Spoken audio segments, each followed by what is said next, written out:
Good morning. The outpouring of grief, sorrow and affection that we've witnessed since the devastating news reached us of Her late Majesty Queen Elizabeth II's passing shows how many lives she touched with her singular grace and powerful example of duty and dignity. It wasn't just that the Queen was there during moments of great historical importance, that it felt like she was with us at times of personal significance too. I'll never forget what it meant to swear my oath of allegiance to the Queen as an MP, or my pride in becoming a member of her Privy Council. One of my fondest childhood memories was lining the streets with fellow Londoners as her Silver Jubilee procession wound its way past our estate in Tooting.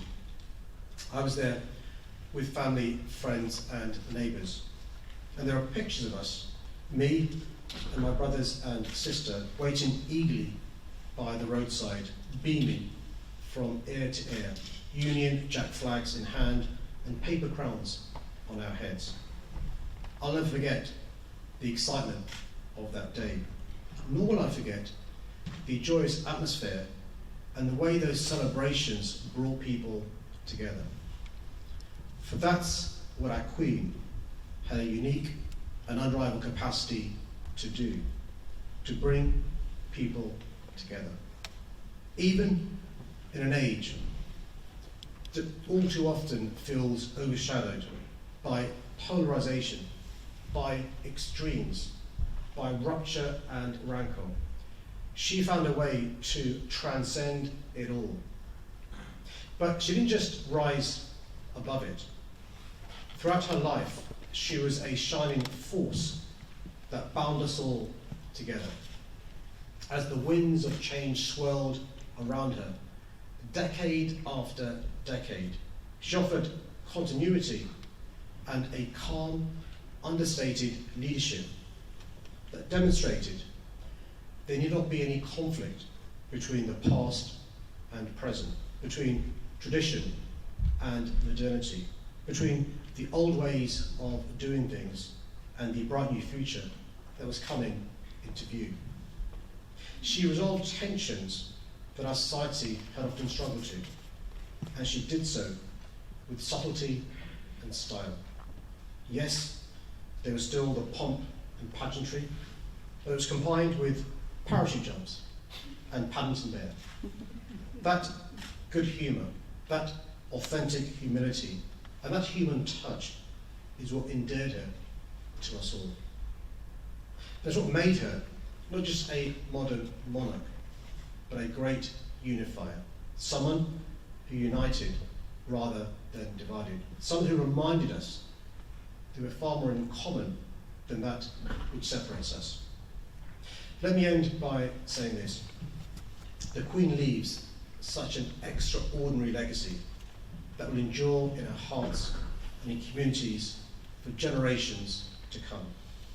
A legacy of selflessness, a legacy of unity, and a legacy that crystallizes the virtues of living a life in the service of others.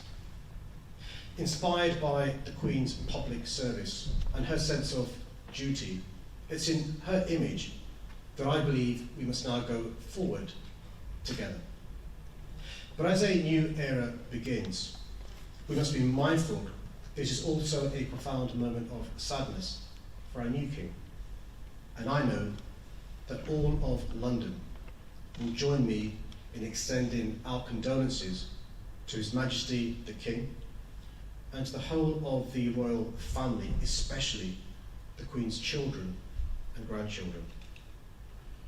King Charles III served his apprenticeship under the wisest of mentors and has already lived a life of service, from his time in our armed forces to his tireless work with the Prince's Trust, and much, much more. I have every faith he will follow the golden example set by his mother. Rest in peace, Queen Elizabeth II. Long live King Charles III.